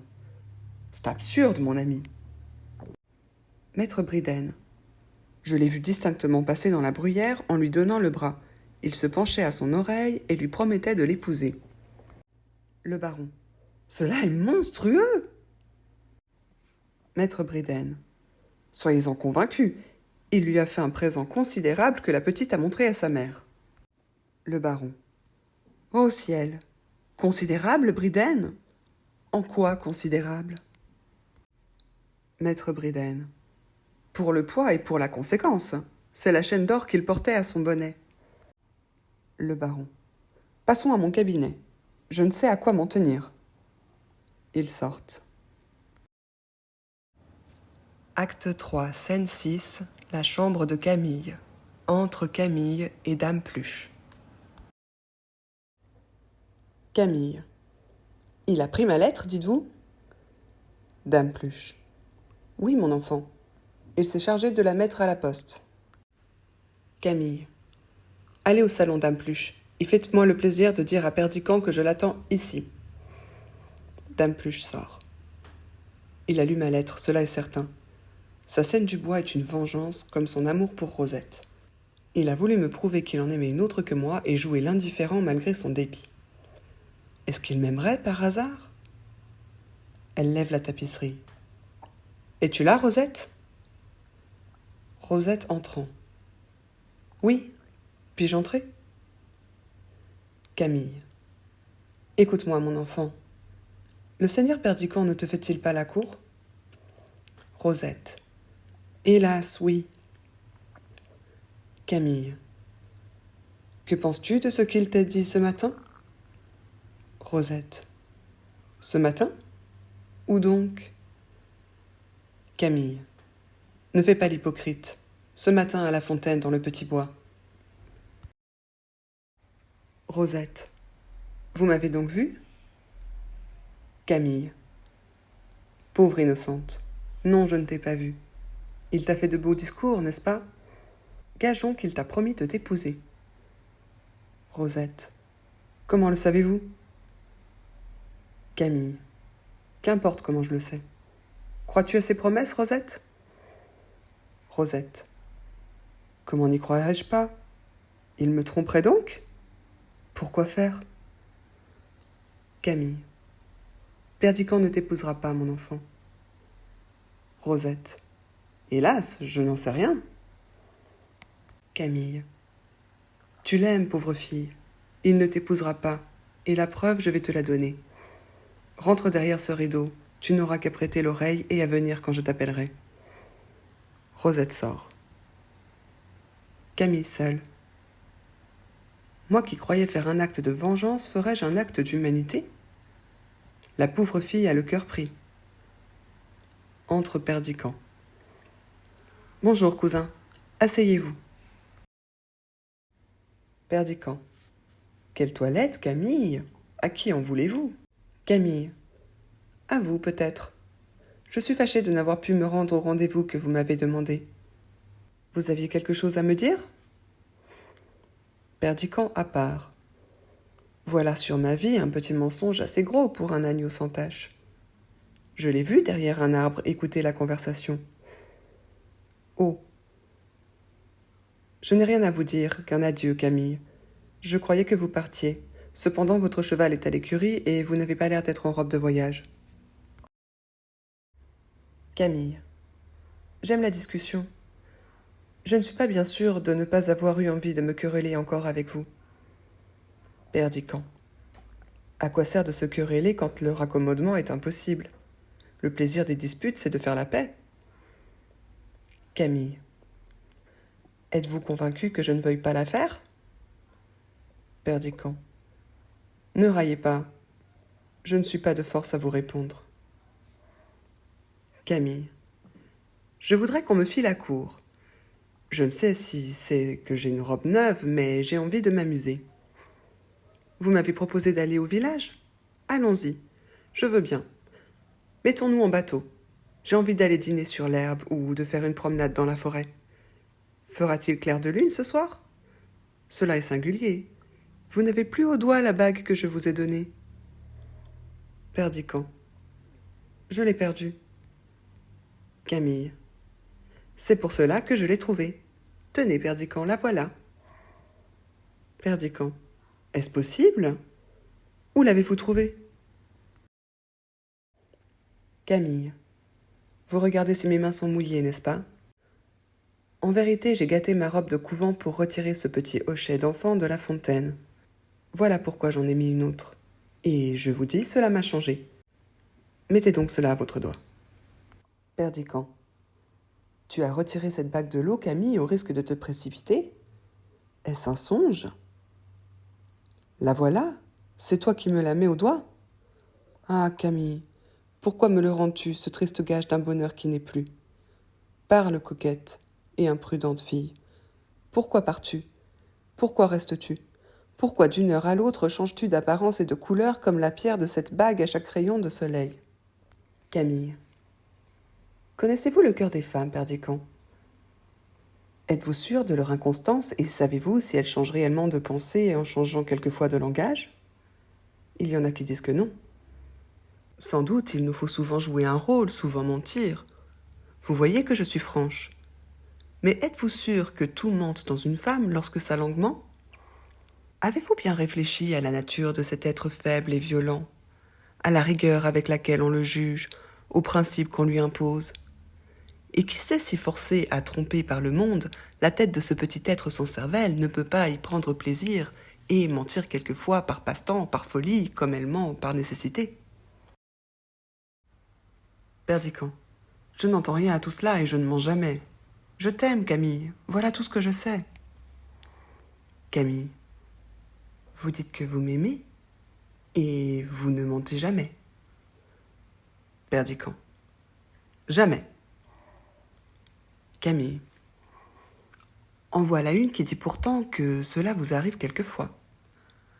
Elle lève la tapisserie. Rosette apparaît dans le fond, évanouie sur une chaise. Que répondrez-vous à cet enfant, Perdiccand, lorsqu'elle vous demandera compte de vos paroles? Si vous ne mentez jamais, d'où vient donc qu'elle s'est évanouie en vous entendant dire que vous m'aimez? Je vous laisse avec elle. Tâchez de la faire revenir. Elle veut sortir. Perdiccand. Un instant, Camille, écoutez-moi. Camille. Que voulez-vous me dire?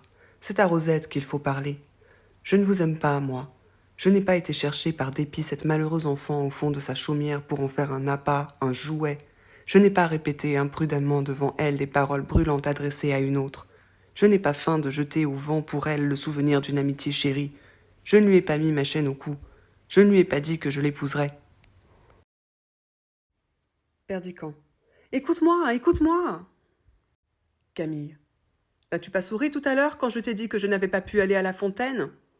Eh bien oui, j'y étais, et j'ai tout entendu, mais Dieu m'en est témoin, je ne voudrais pas y avoir parlé comme toi. Que feras-tu de cette fille-là maintenant, quand elle viendra avec tes baisers ardents sur les lèvres te montrer en pleurant la blessure que tu lui as faite? Tu as voulu te venger de moi, n'est-ce pas? Et me punir d'une lettre que j'ai écrite à mon couvent? Tu as voulu me lancer à tout prix quelque trait qui pût m'atteindre, et tu comptais pour rien que ta flèche empoisonnée traversât cet enfant pourvu qu'elle me frappe pas derrière elle. Je m'étais vanté de t'avoir inspiré quelque amour, de te laisser quelques regrets. Cela t'a blessé dans ton noble orgueil? Eh ben, apprends-le de moi, tu m'aimes, entends-tu? Mais tu épouseras cette fille, ou tu n'es qu'un lâche. Perdican. Oui, je l'épouserai. Camille. Et tu feras bien. Perdican. Très bien. Et beaucoup mieux qu'en t'épousant toi-même. Qu'y a-t-il, Camille, qui t'échauffe si fort? Cette enfant s'est évanouie. Nous la ferons bien revenir, et il ne faut pour cela qu'un flacon de vinaigre. Tu as voulu me prouver que j'avais menti une fois dans ma vie? Cela est possible. Mais je te trouve hardi de décider à quel instant. Viens, aide-moi à secourir Rosette. Ils sortent. Acte 3, scène 7, entre le baron et Camille. Le baron. Si cela se fait, je deviendrai fou. Camille. Employez votre autorité. Le baron. Je deviendrai fou et je refuserai mon consentement. Voilà qui est certain. Camille. Vous devriez lui parler et lui faire entendre raison. Le baron. Cela me jettera dans le désespoir pour tout le carnaval et je ne paraîtrai pas une fois à la cour. C'est un mariage disproportionné. Jamais on n'a entendu parler d'épouser la sœur de lait de sa cousine. Cela passe toute espèce de borne. Camille. Faites-le appeler et dites-lui nettement que ce mariage vous déplaît. Croyez-moi, c'est une folie et il ne résistera pas. Le baron. Je serai vêtu de noir cet hiver, tenez-le pour assuré. Camille. Mais parlez-lui au nom du ciel, c'est un coup de tête qu'il a fait, peut-être n'est-il déjà plus temps, s'il en a parlé, il le fera. Le baron. Je vais m'enfermer pour m'abandonner à ma douleur. Dites-lui s'il me demande que je suis enfermé et que je m'abandonne à ma douleur de le voir épouser une fille sans nom. Il sort. Camille. Ne trouverais-je pas ici un homme de cœur? En vérité, quand on en cherche, on est effrayé de sa solitude. Entre Perdican. Eh bien, cousin, à quand le mariage? Perdican. Le plus tôt possible. J'ai déjà parlé au notaire, au curé et à tous les paysans. Camille. Vous comptez donc réellement que vous épouserez Rosette? Perdican. Assurément. Camille. Qu'en dira votre père? Perdican. Tout ce qu'il voudra. Il me plaît d'épouser cette fille, c'est une idée que je vous dois et je m'y tiens. Faut-il vous répéter les lieux communs les plus rebattus sur sa naissance et sur la mienne? Elle est jeune et jolie et elle-même. C'est plus qu'il n'en faut pour être 3 fois heureux. Qu'elle ait de l'esprit ou qu'elle n'en ait pas, j'aurais pu trouver pire. On criera et on raillera, je m'en lave les mains. Camille. Il n'y a rien là de risible, vous faites très bien de l'épouser, mais je suis fâchée pour une chose, c'est qu'on dirait que vous l'avez fait par dépit. Perdican. Vous êtes fâché pour cela? Oh que non. Camille. Si, j'en suis vraiment fâchée pour vous. Cela fait du tort à un jeune homme de ne pouvoir résister à un moment de dépit. Perdican. Soyez-en donc fâchés. Quant à moi, cela m'est bien égal. Camille. Mais vous n'y pensez pas, c'est une fille de rien. Perdican. Elle sera donc quelque chose lorsqu'elle sera ma femme. Camille. Elle vous ennuiera avant que le notaire ait mis ses habits neufs et ses souliers pour venir ici. Le cœur vous lèvera au repas de noces, et le soir de la fête, vous lui ferez couper les mains et les pieds comme dans les contes arabes, parce qu'elle sentira le ragoût. Perdiccand. Vous verrez que non, vous ne me connaissez pas. Quand une femme est douce et sensible, franche, bonne et belle, je suis capable de me contenter de cela, oui, en vérité jusqu'à ne pas me soucier de savoir si elle parle latin. Camille. Il est à regretter qu'on ait dépensé tant d'argent pour vous l'apprendre. C'est 3000 écus de perdus. Perdiccand. Oui, on aurait mieux fait de les donner aux pauvres. Camille. Ce sera vous qui vous en chargerez, du moins pour les pauvres d'esprit. Perdiccand. Et ils me donneront en échange le royaume des cieux, car il est à eux. Camille. Combien de temps durera cette plaisanterie? Perdiccand. Quelle plaisanterie? Camille. Votre mariage avec Rosette. Perdiccand. Bien peu de temps. Dieu n'a pas fait de l'homme une œuvre de durée. 30 ou 40 ans tout au plus. Camille. Je suis curieuse de danser à vos noces. Perdiccand. Écoutez-moi, Camille, voilà un ton de persiflage qui est hors de propos. Camille. Il me plaît trop pour que je le quitte. Perdiccand. Je vous quitte donc vous-même, car j'en ai tout à l'heure assez. Camille. Allez-vous chez votre épousée? Perdiccand. Oui, j'y vais de ce pas. Camille. Donnez-moi donc le bras, j'y vais aussi. Entre Rosette. Perdiccand. Te voilà, mon enfant. Viens, je veux te présenter à mon père.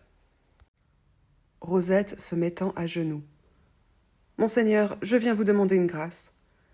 Tous les gens du village à qui j'ai parlé ce matin m'ont dit que vous aimiez votre cousine et que vous m'avez fait la cour que pour vous divertir tous deux.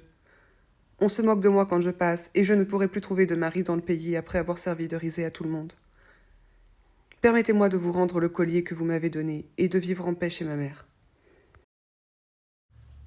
Camille. Tu es une bonne fille, Rosette, garde ce collier, c'est moi qui te le donne et mon cousin prendra le mien à la place. Quant à un mari, n'en sois pas embarrassé, je me charge de t'en trouver un. Perdiccand. Cela n'est pas difficile, en effet. Allons, Rosette, viens que je te mène à mon père. Camille. Pourquoi? Cela est inutile. Perdiccand. Oui, vous avez raison, mon père nous recevrait mal. Il faut laisser passer le premier moment de surprise qu'il a éprouvé. Viens avec moi, nous retournerons sur la place. Je trouve plaisant qu'on dise que je ne t'aime pas quand je t'épouse. Pardieu, nous les ferons bien taire. Il sort avec Rosette. Camille. Que se passe-t-il donc en moi? Il l'emmène d'un air bien tranquille. Cela est singulier. Il me semble que la tête me tourne. Est-ce qu'il l'épouserait tout de bon? Oh là! Dame Pluche! Dame Pluche! N'y a-t-il donc personne ici? Entre un valet. Courez après le seigneur Perdiccand. Dites-lui vite qu'il remonte ici, j'ai à lui parler. Le valet sort. Mais qu'est-ce donc que tout cela? Je n'en puis plus, mes pieds refusent de me soutenir. Rentre Perdiccand. Perdiccand. Vous m'avez demandé, Camille. Camille. Non, non. Perdiccand. En vérité, vous voilà pâle. Qu'avez-vous à me dire? Vous m'avez fait rappeler pour me parler? Camille. Non, non. Oh, Seigneur Dieu! Elle sort. Acte 3, scène 8, un oratoire. Entre Camille, elle se jette au pied de l'autel. Camille.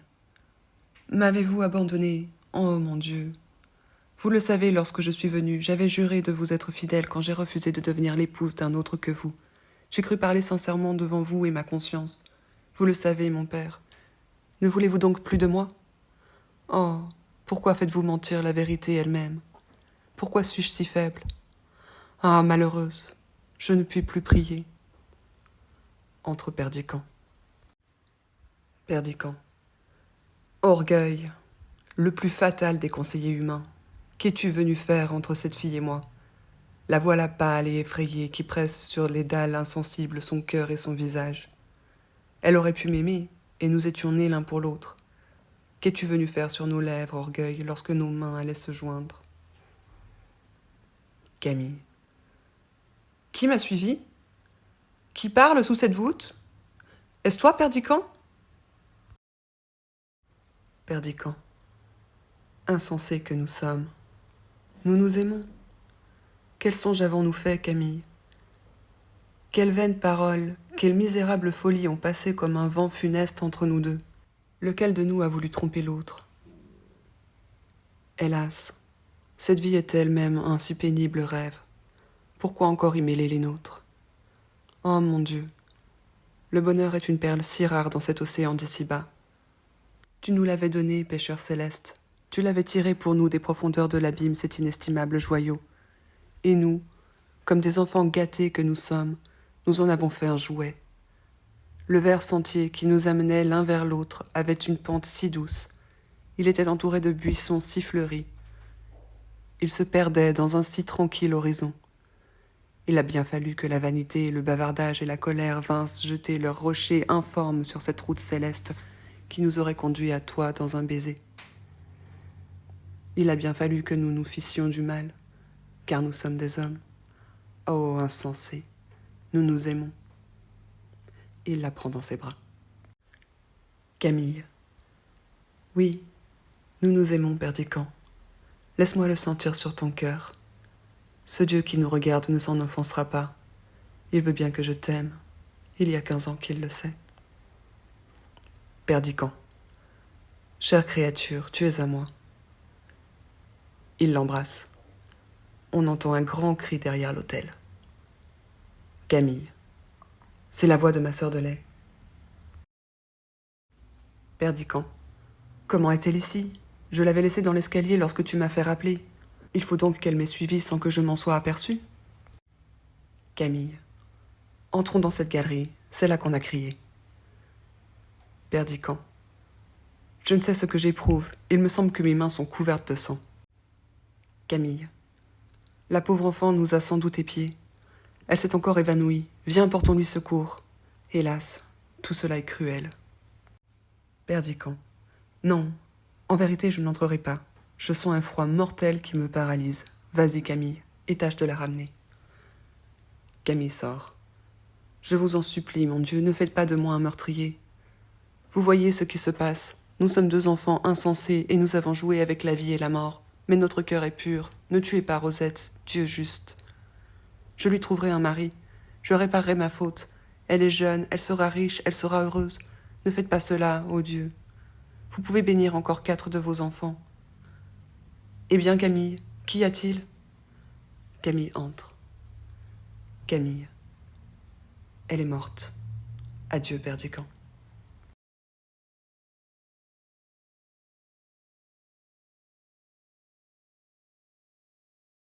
Voilà, c'est terminé. J'espère que ça vous a plu. Merci d'avoir suivi jusqu'ici et à bientôt.